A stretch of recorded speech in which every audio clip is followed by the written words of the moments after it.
welcome back to another episode of Relatable. I am your host, Stephanie Michele.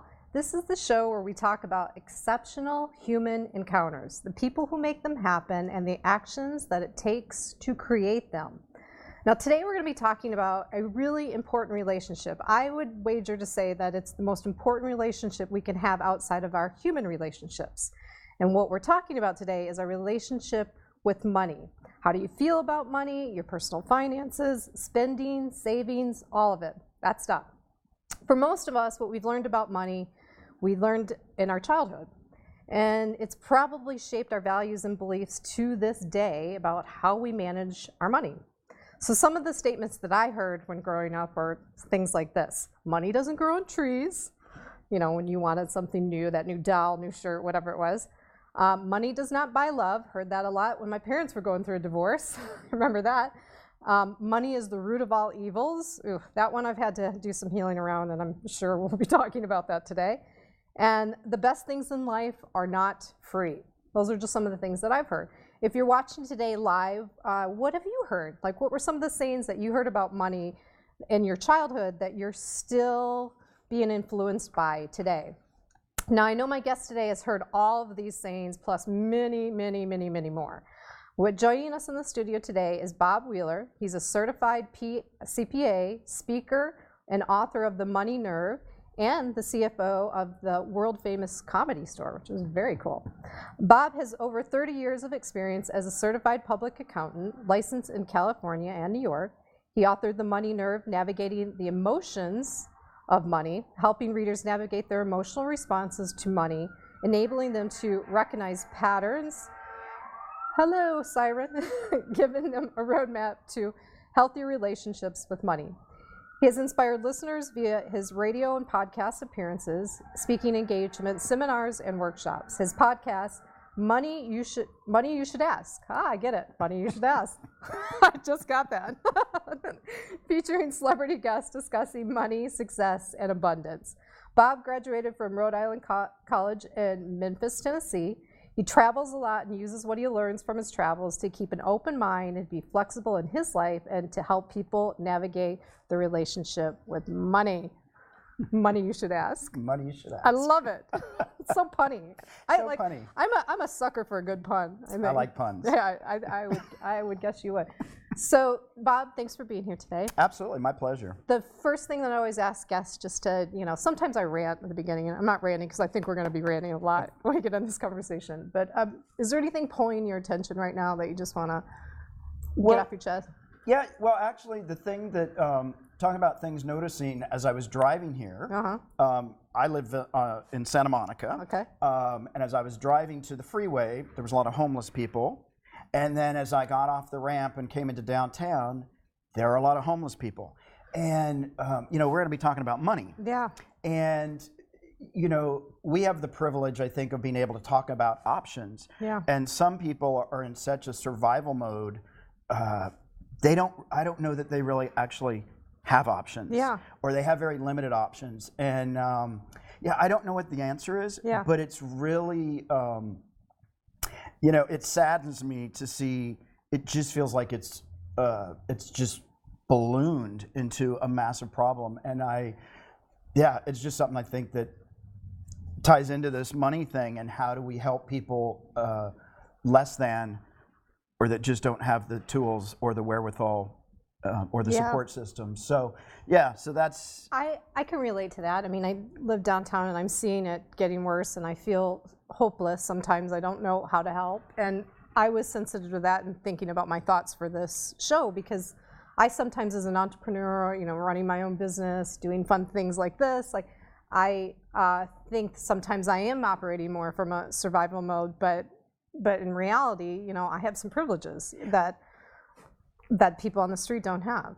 Yeah, and when I wrote the book, I had to address that, because as much as I say we have a choice in our future and we can create it, that may not really be true for everybody that are in a complete survival mode. Yeah.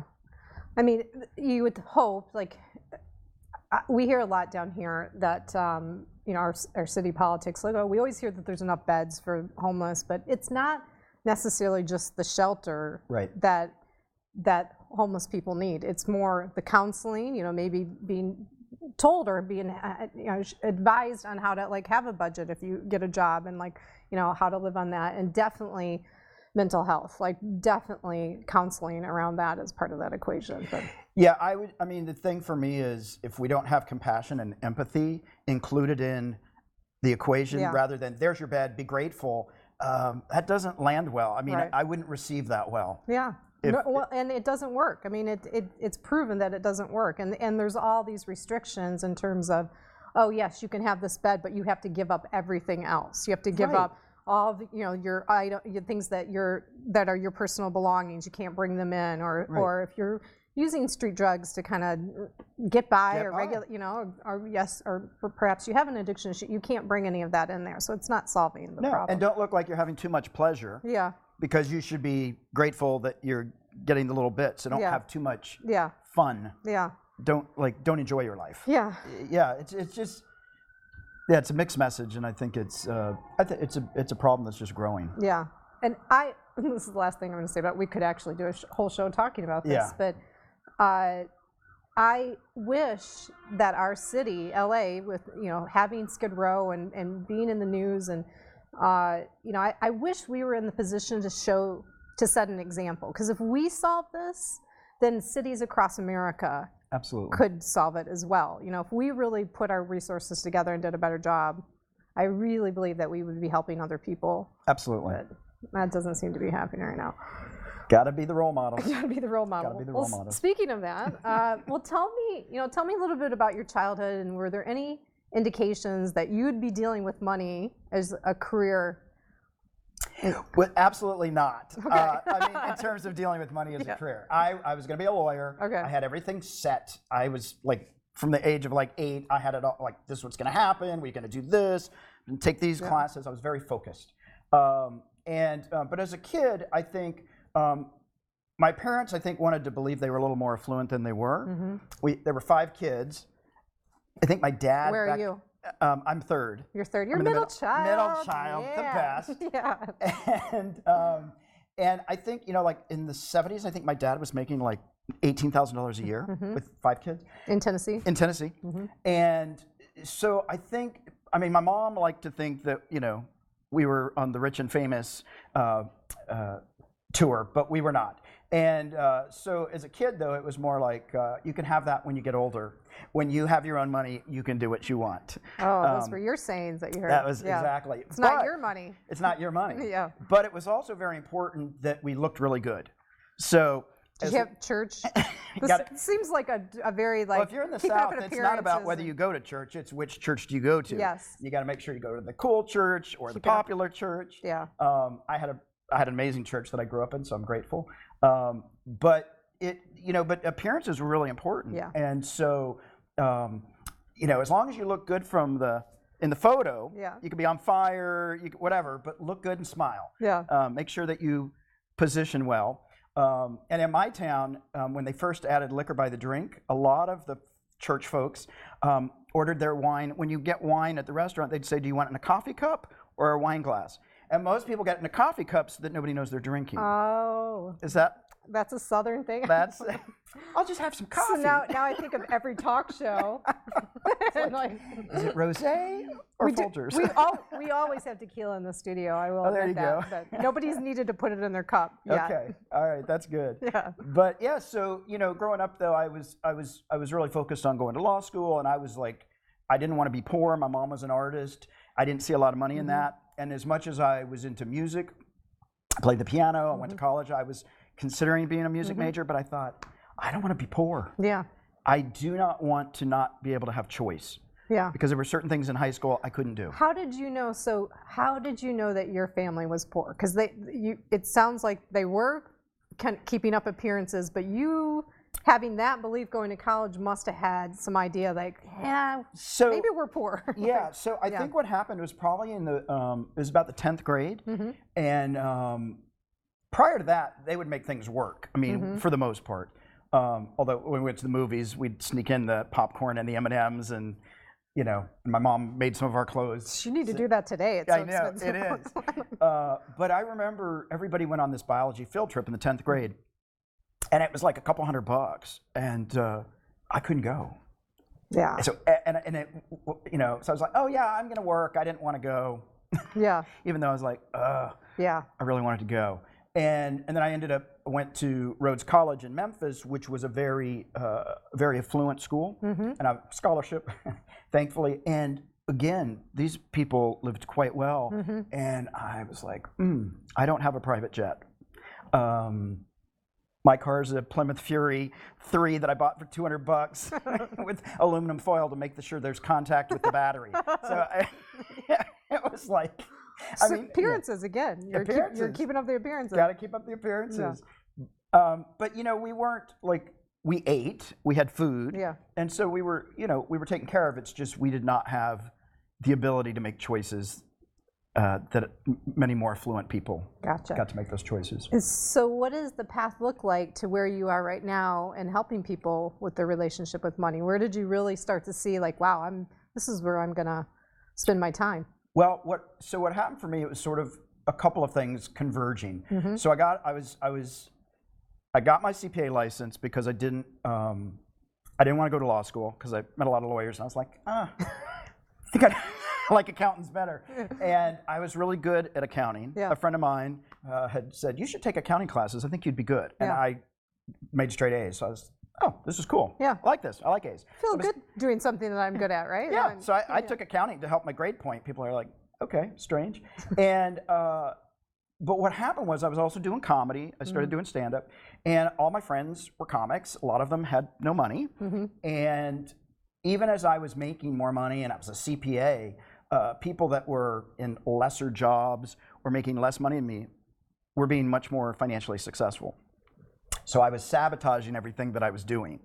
And so I started to trace my history back, and I realized that at a certain point...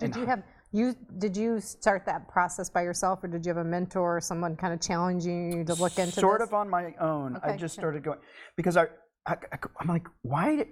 That guy just bought a house. That guy just paid cash for his car. I can barely get through the week. And I started tracing back, and I recall when I was in high school and my parents got divorced. Now, again, this was me taking on the story. But my mom said, you need to make lots of money and be super successful so that your siblings and I can have the life we deserve. Wow. And I went, I don't like that. As if, by the way, as if middle children don't have enough identity issues. Let's just put that on there. But the good part of, I think, middle child traits is this self-identification. Like kind of, hey, this is not working. Let me try something else. Like, we're good at that. I love that. So I realized, oh my gosh. And so I was sabotaging so that anytime my mom said, do you have any money? I could honestly say, I don't have any money. I can't help anybody out. I so can relate to this. Right? So I'm not successful. I don't have anything to give. You didn't want that to be your story, so you made it your story. That way I didn't have to lie. Right? Not a good liar. And so that really got me fired up, realizing, oh my gosh, I've got to learn to be able to allow myself to keep things and go, this is for me. And I don't, right now, can't give to you, or if I do, it's my choice, not my obligation. And then a lot of my comic friends, one of my friends in particular we were at the Comedy Store, and she was sitting in the main room, she was crying. Her family's all doctors and good Jewish woman, and she was crying because she was being shamed by her family because she had chosen entertainment. And she's like, I didn't get the download. And I said, nobody got the download. Nobody got the download. And she's like, what? I was like, everybody's faking it. Everybody, like, to a degree, everybody's, I got it good. Nobody runs around saying, oh, I just filed bankruptcy. My credit card debt is $35,000 and I'm paying 26% interest. And I didn't make my rent last month. I'd love to see those social media posts, right? Like, here's my beautiful life, and then the contrast of your money post. Ramen noodles again this week. Right? We don't do that. And so everybody's running around, especially in Hollywood, but everywhere. People are positioning. I'm successful. Look at me. I drive a fancy car. Can't afford my car. I keep moving so they don't repossess it. Everybody in Hollywood's heard fake it till you make it, right? Fake it till you make it. Although I like fake it till you become it. Amy Cuddy talks about actually embodying but that's what we do, right? We Yeah. got to fake it. Yeah. And so those two things started just really getting me on a journey of what's this self-sabotage about? And so then I just started doing my own work, started talking to clients, and my tax meetings turned into therapy meetings. I ended up having boxes of Kleenex everywhere. And people felt comfortable enough to start sharing stuff with me. And I realized, oh my gosh, there's so much hidden shame around money. Yeah. I really want to start conversations around money. Safe conversations where people can actually own up to, it's not so good right now. Yeah. And I'm doing this because I don't know what else to do. And isn't it probably the hardest thing for people is they're like thinking about this big thing, this big step, this big goal, and they just don't know how to start and take the steps. Like, you know, like savings. Like you could start by, you know, what do you find yourself saying the most about savings? Like, so I tell people baby steps. I say learn the habit. And so what I tell people is just start saving $5. There's a lot of online banks that you can save $5 a week, and it automatically comes out, and it's just $5. Yeah. And I find when I can get people to do that, all of a sudden they're like, I could do 20. And you don't have to actually do the action. You can set it up in your digital banking to put $5 a week in your savings. Yeah, and I tell people make savings one of your expenses. You know, got to pay rent, got to pay the savings account, and then forget about it. Like what I did initially was I had about 10 different bank accounts with little bits of money, and I forgot about all of them. So all of a sudden, oh, I have some money. That's nice. Yeah, and so that it's like finding money in your pocket. It is. With a pair of jeans on. I have to trick myself, and I think we have to trick ourselves sometimes because, like, I had a client one time who came to me and said, you know, I've got all this debt, and I've got all this, and I've got some equity in my house. Do you think, you know, what should I do? And I said, oh, you know what? We could get an equity line. It's tax deductible. We could pay off all the debt. Everything will be good, and you'll be fresh. So we did that. I see him a year later. He's back in full debt. And I said, what happened? He goes, well, you know, we had an emergency. We had to take a vacation to Europe. And then that was the emergency?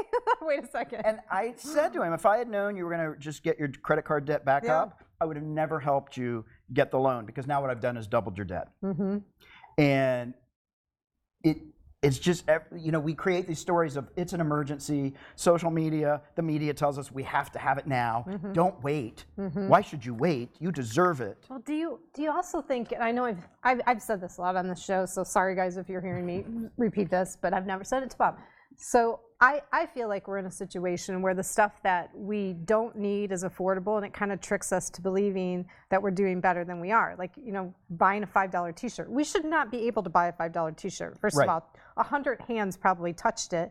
So someone's paying for it and not like fair wages. And like, you don't need that. You know, the scooters, like just this a lot of little things that are nice, fun luxuries, but you don't need them. And if you lean into that, the stuff that you really need, you can't afford. Healthcare, good healthcare, housing, insurance. Yeah, and it's interesting. My biggest thing that drives me crazy now is you used to be able to just buy a song or a record. Now you have to subscribe. Yeah. And everybody's getting you to, well, it's $10 to subscribe here and $5 to subscribe here. And then if you want Hulu, and then if you want Netflix, and then if you want, and so much worse too if you're an entrepreneur. And you know, I run a marketing firm. I have so many $30 a month services. Yeah, it's ridiculous. I like buying the software, holding on to it for 20 years. Yeah. That's just not going to happen. That's not going to happen. It's not going to happen. I know. I'm living in the real world now. So those, you know, that's the kind of thing where it's easy to get it out of control. Oh, well, it's just $5 here and then the credit cards help us not really pay attention because we're getting mileage. Yeah. And so we're not actually paying attention to the fact that our debt is just growing and growing. Is there, so when you first start working with someone, what do you check in on first? Like when you're really starting to get a feel for the relationship with money, what do you check in on first? So the first thing I do when somebody comes to me to work around their emotional components on money, I'll ask people. And wait a second. Are people actually asking to work through their emotional relationship with money, so they know that's why they're coming to you? Like they're not just like, hey, Bob, help me manage my money better. Yeah. They know that there's emotions. So some people come to me initially for money stuff and then start to say, I think you have a little bit more information regarding the context of my money issues. But some people come specifically to me and say, I want to work through some of my money stuff. I'm not where I want to be. And the first thing I ask people is, are you willing to do the work, and are you willing to be uncomfortable? Now, because all work is uncomfortable. All growth is uncomfortable. Now, I have literally had 2 or 3 people say, no, I'm not really willing to do the work. Cool. And then Come I back said, when you're ready. I said, great, well, my work here is done. Because until you're willing to do that, I actually can't really help you, because it's actually your journey, not mine. Yeah. And love to help you, but it's good for them to know that yeah, I'm not going to move from this position. You need to fix me, and I'm not going to do the work. So I can cut out some people right there. That's the first thing, and then we go on an exploration. And I really look at the past. What we learned is, I've discovered that I made a couple of decisions when I was 4 years old. Not the best informed 4-year-old kid who's now making life decisions, that up until recently, those were still driving some of my decisions. And that was pretty powerful to look and go, that 4-year-old kid went, this is my vow. And so when I can start to pull that out of people, or get people to start to recognize, oh, that happened. Yeah. Do you use reframing, like to help people see, okay, this is the story that you're attached to. Let's kind of change the components a little bit to see how this could better serve you. Absolutely. So one of my big things is taking what your story is and then finding the bridge to truth, so that we can, initially we don't like to let go of our story, so we sort of want to hold to the story, and we can name a truth, and eventually we can let the story go. So I had a situation where a friend of mine was telling me, I'm broke, I can't afford my headshots, I'm broke.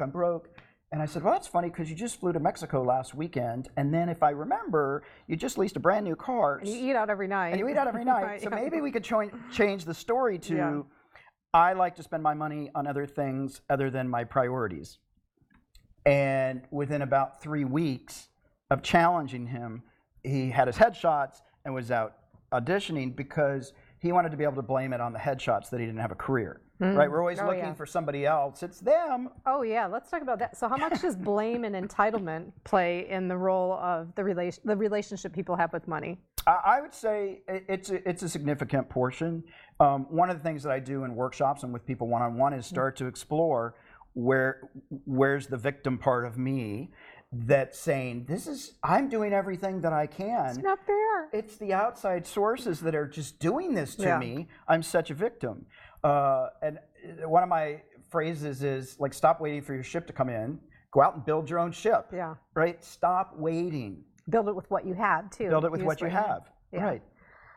So I'm willing to reveal some of my issues. I already kind of have on the phone when we talked a bit. So I have a tendency to not bill what I'm worth. Like I undervalue my own work. And the only time I'm comfortable actually billing what I know the work is worth is when I can charge a pain in the ass fee. When I look at the person and go, oh, you're going to be terrible to work with. So I'm going to add a pain in the ass fee. Like, what's wrong with me? Yeah. Like, what is this? Like, I still to this day have a problem. I get kind of attached to their story, and I hear what they can afford, and I'm making up my own story about what they can afford, honestly, and then I write a proposal based on that, and then I always underbill. Great at making other people money. Right. Terrible at keeping my own. Well, it's funny. I have a lot of therapist clients who will not bill clients and rack up. They were crying at the end. Yeah. And I'm a good person, so if I bill them, you got to be compassionate. You got to be compassionate. Yeah. And for me, it's saying it's okay to draw a boundary and say, this is my value, or our time has come to an end today. Yeah. And this is what you owe me. Yeah. It doesn't take away our goodness, but there's, I think, an underlying belief that if we set the rules, or we're in charge, that people might come at us or challenge us, or say, who are you to charge that amount of money? I'm me. Yeah. You know what just popped into my head, which I do all the time in other relationships. I'm a big advocate of before it gets weird conversations. Like, you know, it's just preventative. Like, hey, I'm feeling this, I'm sensitive to this, I'm triggered by whatever. So before it's like a fused bomb, I'm going to bring it up now. And potentially I would, not potentially, I know that if I had some before it gets weird conversations, and the billing or the courtship of proposal to, you know, work sign off, I think that would help. Yeah, it's amazing to me how many people don't want to have the conversation. Yeah. And so one of the things I do in workshops is we do difficult conversations. Practice. We practice. And it's amazing because, like, I remember I was working with a group of people that they all wanted to start their own companies and they were looking for funding and they had their whole amazing packages together. They needed $1 million or $500,000.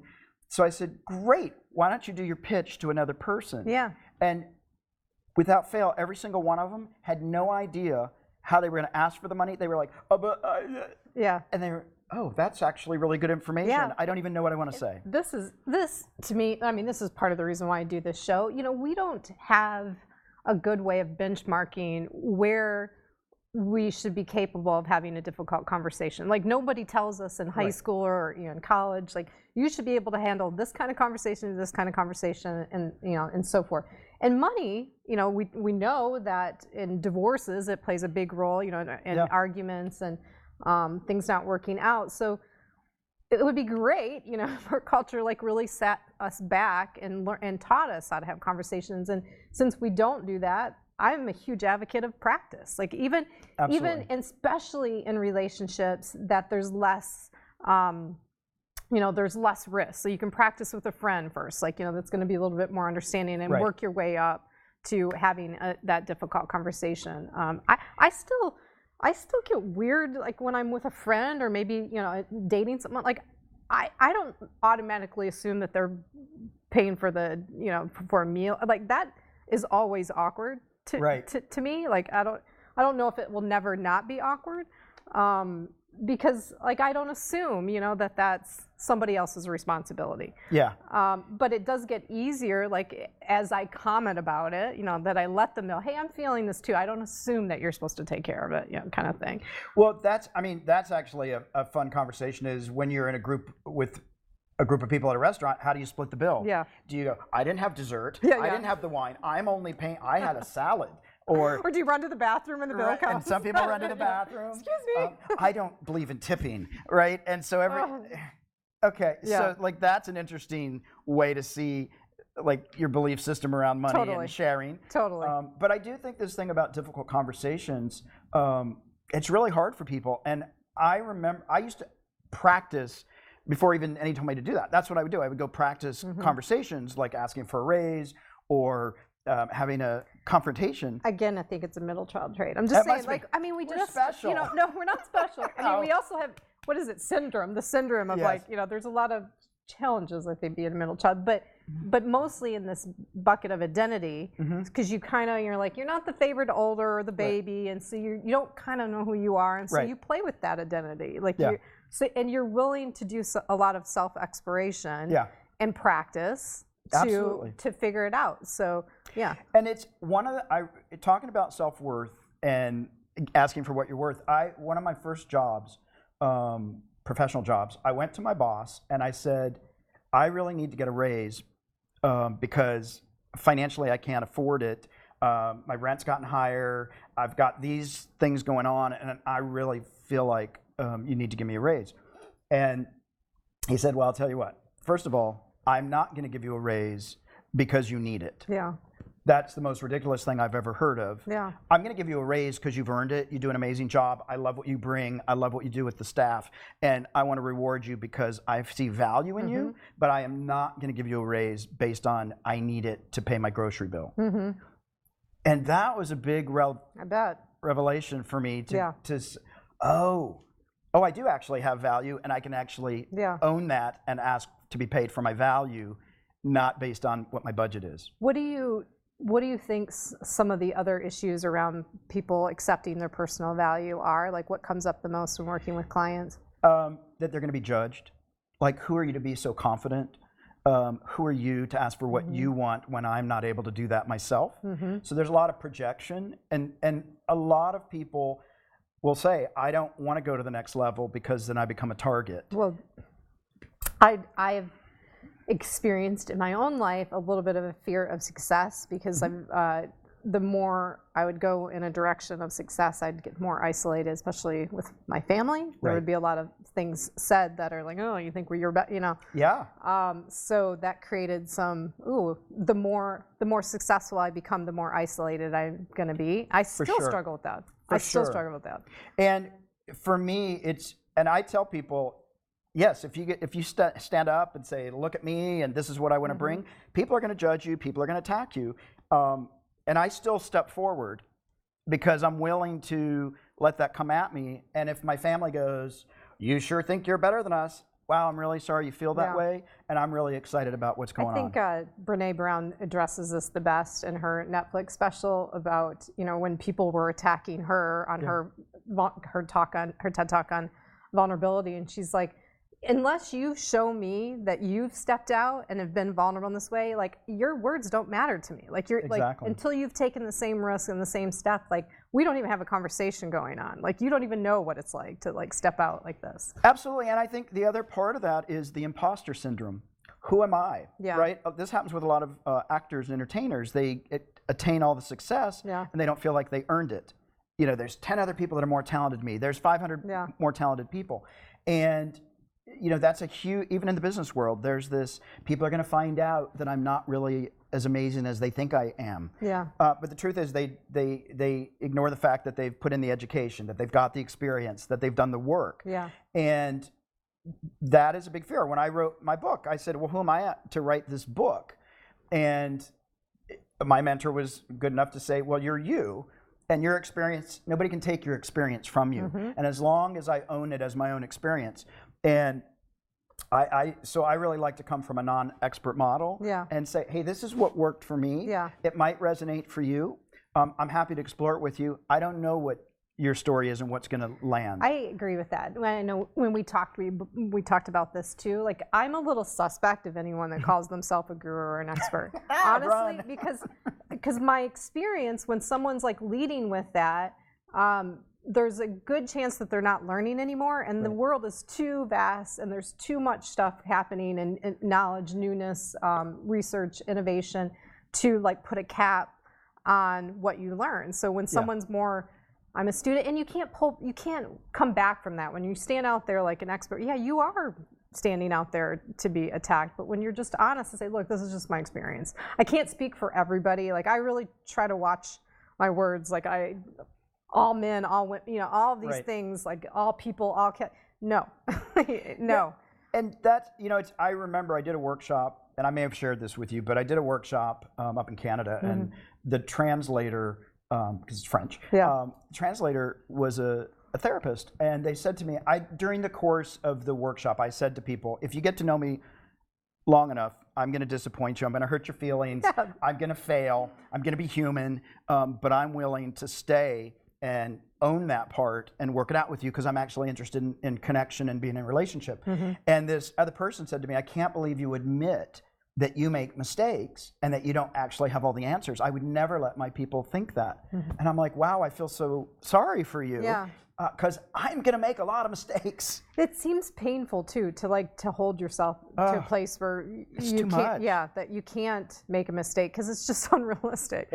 I got too much going on that I don't have time to try and hold all that. Yeah, definitely. I am going to make mistakes. Definitely. And I'll keep showing up. Definitely. What? So we talked about saving, starting small. So let's talk about the flip side. When someone starts to experience space around feeling comfortable that they're going to be okay, that they have built up some wealth, what emotions kind of come up there? Well, it's interesting, and this happened for me as well. At a certain point, things are going really well. I've finished. I'm complete. Sort of like the expert, right? I'm done. I don't have to do any more work. And what happens is I think we get a little complacent and we get a little sloppy. And then it comes back to bite. And you go, oh, I do actually have to, this is a journey that I actually have to participate in the whole time. And so for me, it's getting people to understand this is a lifelong journey, the relationship with money. You don't get to I've done 6 years of it, and now I never have to look at it again. It's continual, and life changes, especially, I was listening to this really sad story about this disease that's now coming out where people don't remember who they are at like 40 years old. And this woman is spending $13,000 a month to keep her husband in a facility because he can't discern, oh, it's a bad idea to let the kids play in the freeway, right? He just has no a sense of, like, that probably isn't good. And so she's spending $13,000 a month. She didn't plan on that. Yeah. And so all of a sudden, what was their life savings is being depleted at a very rapid rate. And so we don't know when our money's gonna balloon or when it's gonna disappear. And so for me, it's important to continue to have that healthy relationship. Do you find yourself with clients having to separate them from the relationship with money and show them that that it's not about what you're accumulating, or there's other aspects of life, your health and things like? Absolutely. And I have to say that I had a big revelation about this personally, because I was the person who thought you had to have lots of awards and lots of amazing achievements and a very successful career to have any value. So I did believe that. And I took a trip to Africa, and I was in Tanzania, and the average income at that time was $99 a year, and the people were incredibly happy. And I was dumbfounded. I'm like, what is wrong with these people? They're so happy. How can you be happy? You don't have things. And it was a real life changer for me. Was it that they had a better concept of interdependence? Like, was it relationship? They had community. They had community. Yeah. And it was okay to need each other. They had each other's back. And then, in fact, you need each other, and so you have to learn to work it out. They didn't have the money to say, I'm going to build a wall and isolate from all of the other people. They said, wow, we're going to have to work this out. This is what we got. Every time I hear a story that's close to interdependence, which is a big theme for me and a big theme for the show, there's almost a vision that pops in my head, and it's very Little House on the Prairie, where this is such a big part of American culture, where people would go and they would settle a new land, and they would have to rely on each other, and they'd have that general merchant that would, like, yeah, Mary bought 6 bolts of that blue striped fabric, but she's got 2 left over if you want to make bonnets. Right. There would be support and help. Absolutely. In just thriving and working together, and it was okay to need each other. That's how they got by. Hard winters, crops not failing, or livestock being lost. Like, that's how we got by. Like, and it's so crazy to me how we promote self-made nonsense, which is a total myth. Like, it drove me nuts when one of the Kardashian sister or daughters, whatever, Jenner, was on Forbes for being self-made. No, you are not. No. You have a family that taught you how to do that. You had help, you had support. It's just such a lie. Like, such a lie. No, I think, like, for me, I have a belief deep down that we all want to be in a relationship. Absolutely. And I have a deep down belief that we all actually want to have impact. Like, that we, even the meanest of the meanest people, deep down, like, I think we are hardwired for connection. There's no doubt. I mean, there's so much science about that. Like, how when we have healthy relationships, how that affects our well-being, and how we're less likely to get sick or develop cancer. I mean, there are major studies out there right now that say, yes, relationship is a big part of that. You're going to stay healthier when you're in reflection with other people. You can do a lot of growth on your own. You can read a lot of books, and but you can't completely take it to the next level without other people, and being able to trust, really. Right. Trust each other. Like, and I think in this culture, it's, well, that's bad if I support other people. Last year I was in Zimbabwe, and one of the women was saying, I think my daughter's dating, but my sister won't tell me. We were like, what? So in that tribe, and in a lot of tribes, the siblings of the mother creates the bond with the daughter, so that the daughter can go to the aunt and say, I have a boyfriend, I'm having problems, and she shares it with the aunt, who does not share it with the mom, so that they have a safe place to go within the family. And if there's not a sister, then it's a cousin, or like they work it out so that there are roles for everybody That's a big part of it. to create support for each child. The more and more I do the show, talk to people like you, do my own research, the more I believe how important it is to live and grow and commit to a small group of people. And some of us, it's our family, and some of us, it's not. We have a chosen family of people, but being able to be in a small group of people and knowing what each other's roles are and being able to trust that to grow together. So you can, like, I'm having these feelings or I'm having these thoughts, and like have a safe place to go. I really think it's important, and I think what's threatening it and why people don't see the value of small group and private, off social media, I can't stress that, get off there. Real stuff, this stuff. Right. You know, maybe we have some trust issues with government and, you know, big business, and it has threatened the concept of interdependence. Right. It really has. But we can turn it back if we committed to a small group. I mean, you've probably witnessed this in the workshops that you lead, that you see how people are interacting with each other and how much that support means to them. Because when they see, oh, we're just like, you know, I can relate to you. I thought it was just me that was having this weird issue with my money, but you and I, you know. Well, and here's what's great about that. One of the first, I did a talk for a brokerage firm, and it was women's empowerment, and there were about 80 women in the group. They did not know each other. Okay. And I did this exercise, and I asked for them to just turn to the two people next to them. And I like working in groups of three. Because there's support on the left and there's support on the right, and we can come together. And so these women who did not know each other ended up having this really powerful experience. And part of the point of that was that support is just a hand reach away if we're willing to extend our hand. And it might be somebody at work in the cafeteria that's going through the same thing. And the point is, we're not most often willing to have the conversations, but if you're willing to take the risk, if you're willing to check it out with somebody else, be a little bit vulnerable, you might find that there is such a world of support out there. We talked about this a couple shows ago. It's like 6 words. Can I talk to you about something? And they're going to say yes or no. Right. That's it. You know? Can I talk to you about something? And if they say no, there's 100 other people that are going to say yes. You just keep asking until someone says yes. You just keep reaching, and are you willing to keep reaching? And sometimes in our culture, we get shamed at the first no. And I would just say, keep reaching. You're a numbers guy. Like that's probably how you know. Like at a certain point, even if you've had so many no's, you know you're going to get a yes at some point. So just keep going. In the entertainment world, every time you get a no in an audition, that's one no closer to a yes. Yeah. Right. That no at the audition is one step closer to landing a gig. Yeah. And that's how you have to look at it, or it's going to... Keep the faith. Yeah. Keep looking and finding people that support. And then also find people that will actually give you honest feedback when you have your community. Yeah. Like, not people that just say, you're amazing, you're great, you're special, you're wonderful, you just go do it.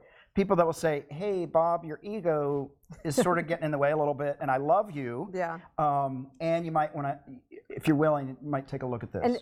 And this is another topic that I'm thinking about a lot. So I think that the idea of influence and trust is so fragmented at this point, because there are some people that are more comfortable asking an influencer or somebody on Instagram a question, and then really holding value on what that answer is. But like, you don't know this person. Like, they're giving you advice in a very fragmented reality of, they don't know you, you don't know them, you don't know why they post or do what they do. Like, we don't know the whys behind it. But when we go to people that we build up trust and experience in conversation, like, it's an easier, I can accept what you're giving me, even if I say no, you know, like, that's not good advice or whatever.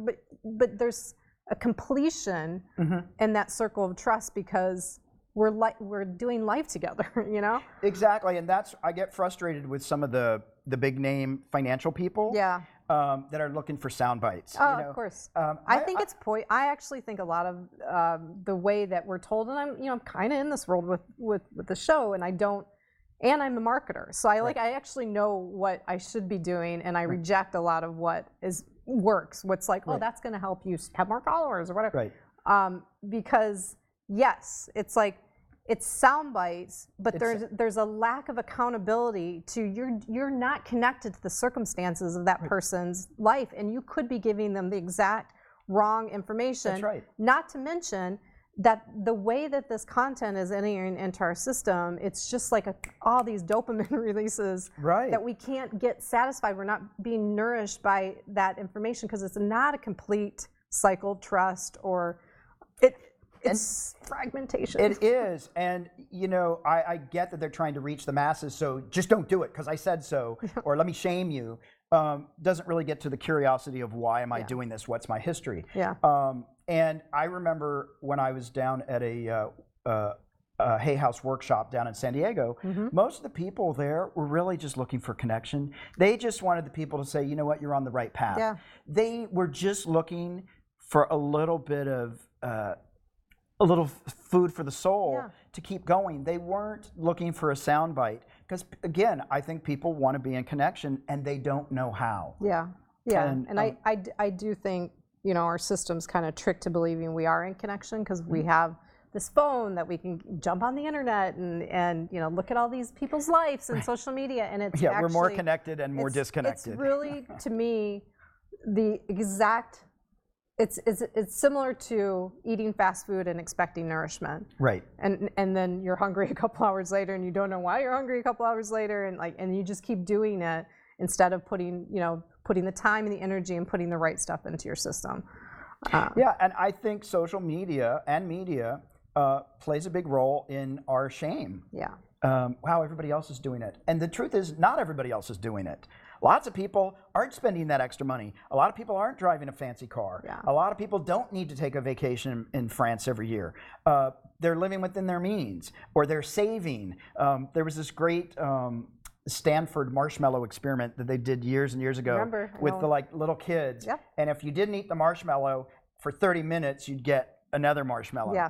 And they measured over time that the kids that were able to not eat the marshmallow were much more successful at saving, at experiencing delayed gratification. And the kids that had their instant gratification needs met continued to feed the instant gratification. Yeah. And that is such a trick. Yeah.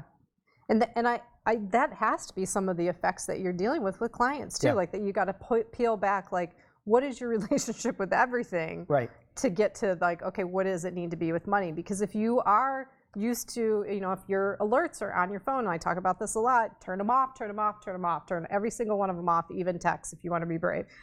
Tell everybody the only way they can get a hold of you instantly is they call, and then let the phone ring. But because if you don't, then you are rewiring your brain. It's proven in so many different studies at this point for instant gratification, and then you can't be gratified in any other way. It has to be this quick, quick, quick, and then that's the same with health. That comes, in so many aspects of our life. No, I gotta have it now. I gotta eat that. I don't care that it's not good for me. I don't care that I'm, I don't care this is blowing my budget. Right. Yeah. It's like I deserve it. Yeah. So I'm gonna spend beyond. My parents didn't have it. I'm not gonna let that be me. Yeah. Right. We all have a story, and then we actually buy into the story. And for me, it's to get those conversations going so we can start to actually change the story and connect to bridge with the truth of who I am. Replace it with new habits, right? So once you reveal what the habits are, then you're like, okay, let's try this. Absolutely. Yeah. And look, I am still on the journey, right? I remember being on a vacation with family and I paid for my mom, and I was actually not being very nice because I paid for the trip, and it was sort of payback from childhood. And my mom was so you paid for it, but you were kind of being a jerk? But I was being a jerk. You can't use the rental car, and it has to, I was just like... Thanks for admitting that, by the way. That's real. That's real stuff. Real talk. This is how I'm going to punish you. And she at least had the wherewithal to say, so can I just clarify that if you pay for everything, then you get to punish me and make all the rules? And I went, oh. She checked you. Mom checked you. Wow, that's sort of ugly. Yeah. That hurts. Yeah. And so I appreciate getting reflected back the truth, because I can get my ego in the way. I remember I was at this complexity workshop about privilege and all these things, and I'm sitting there in the midst of this workshop, and it's really deep work, and I look down and I noticed that my housekeeper didn't match my socks. And for about 4 seconds, I'm like, oh my God, you Bob. privileged jerk, knock it off, right? And it's like to catch myself, because it's easy to get caught up in a story of, I pay that lady to match my socks. Actually, I'm really grateful. Yeah. Like, she makes my life amazing. Are you colorblind? I'm not. I don't know why I went.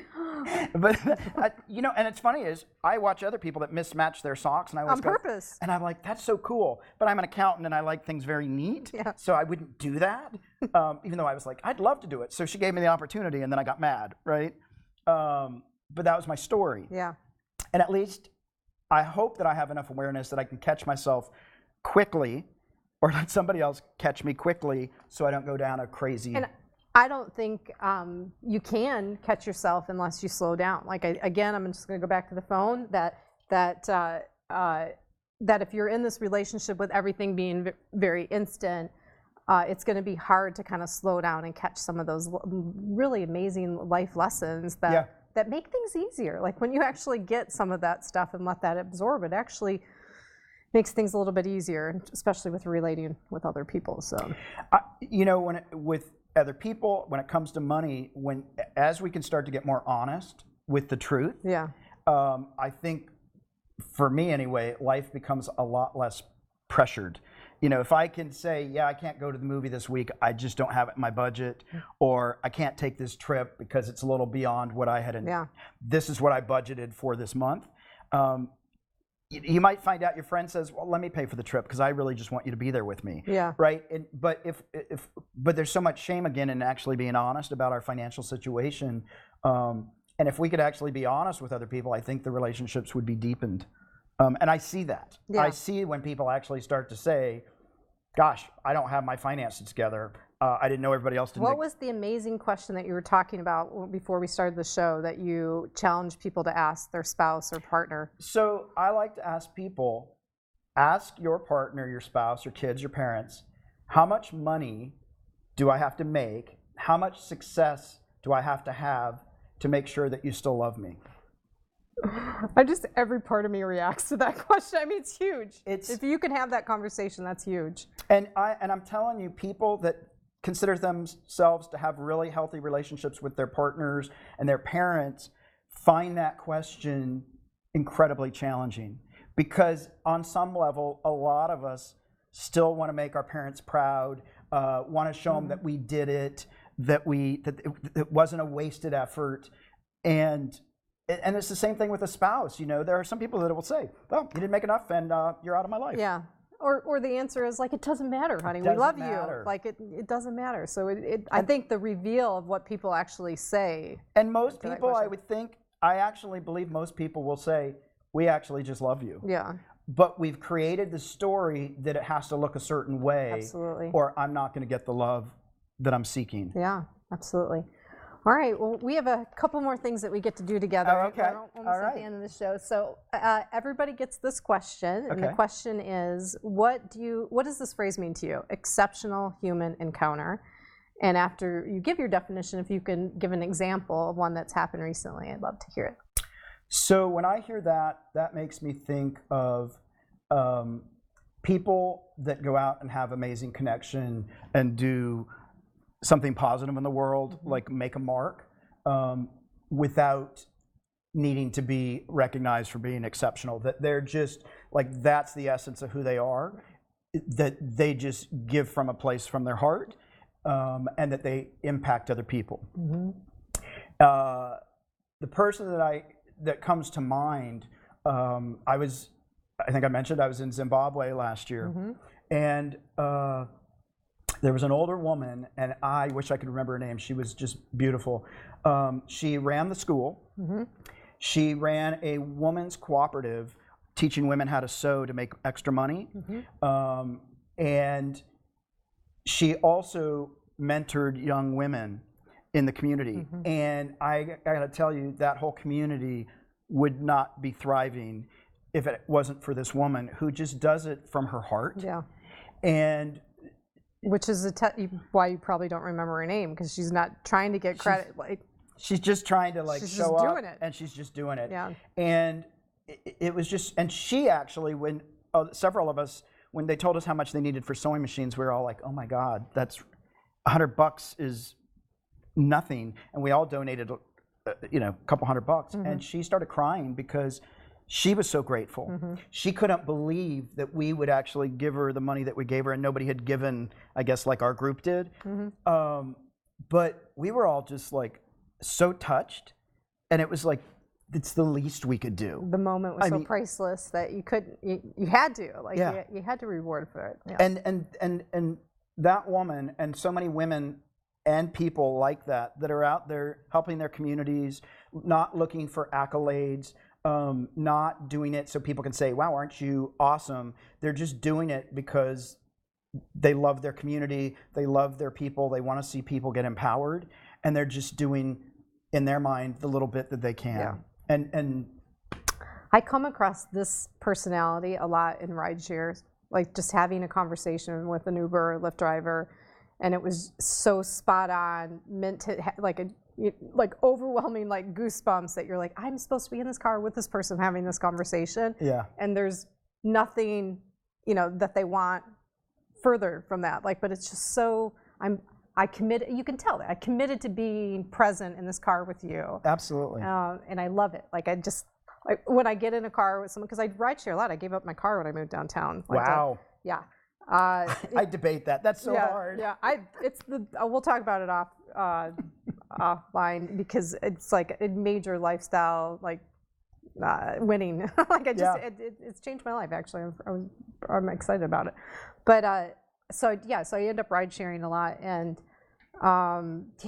so some conversation, I mean, they're so spiritual. They're like so purposely, this is what I'm supposed to be talking about right now, and I just love it.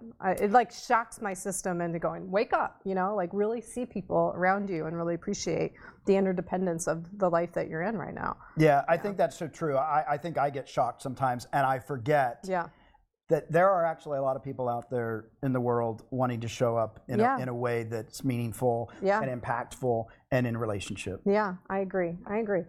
Well, speaking of that, so there's one more thing that we get to do together. So I am a big believer, and I know you are too, of just having a relationship with learning. It helps everything. How relationship with others, relationship with money. But if you just allow yourself to just learn something every day, or just accept that as a natural order of things, that we all would be a little better off if we had a more comfortable relationship with learning. So what we do on the show to exhibit that is do a social challenge of the week. Okay.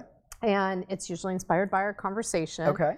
And before we sat down, I was thinking about something around savings, or some way that we could just check in to say, what is my relationship with money? What are your thoughts? Like, what would you want to issue someone to try for a week? Well, so there's two things that come to mind. Okay. One would be, for the next week, just write down every amount that you spend and every amount that comes in. If somebody sends you a gift card, $25 came in. If you spend $1 on a lottery ticket, write it down. Like everything. I found 5 cents on the corner pocket on the street. Like, write all those things down to just really be aware of how much money is flowing through you and going out. Would be one thing. And what do you do with it after you see that? Well, actually, it's funny, when I do it in workshops, usually by the second week, people stop spending because they don't want to put it on the... This is going out. Nothing's coming in. They're like, I don't want Bob to see that I spent more than that came in. So they're like, my spending already stopped. Yeah. What it does is makes awareness of, oh my gosh, I say I have no money, but I spent $30 on lottery tickets, a couple bottles of wine, and I went and did some shopping. Yeah. So it's really mindfulness around what you're spending. It's mindfulness. And then you can say, I choose that or not. The other thing that I would say, talking about relationship and connection, is I would challenge people over the next week to ask friends and people they don't know, hey, can I ask you, what was the best financial investment you ever made, and what's the worst financial mistake you ever made? Would you be willing to share? And I'd be willing to share with you. And actually start some conversations around money to help remove that stigma. I like that one a lot. I like them both, but that one's a little closer to home, because yes, as you have the practice, I think a lot of us don't talk about money. We don't. And if you start a practice of talking about money, then you can be more honest with someone like you that's doing your taxes and looking at your books and like really make some progress. So starting it at home or with friends. And just a basic conversation. One of the things what a lot of clients will say to me, I bet you're really judging me and you're really disappointed in me. And I often say, the only reason I can sit here and give you this information is because I made a lot of mistakes.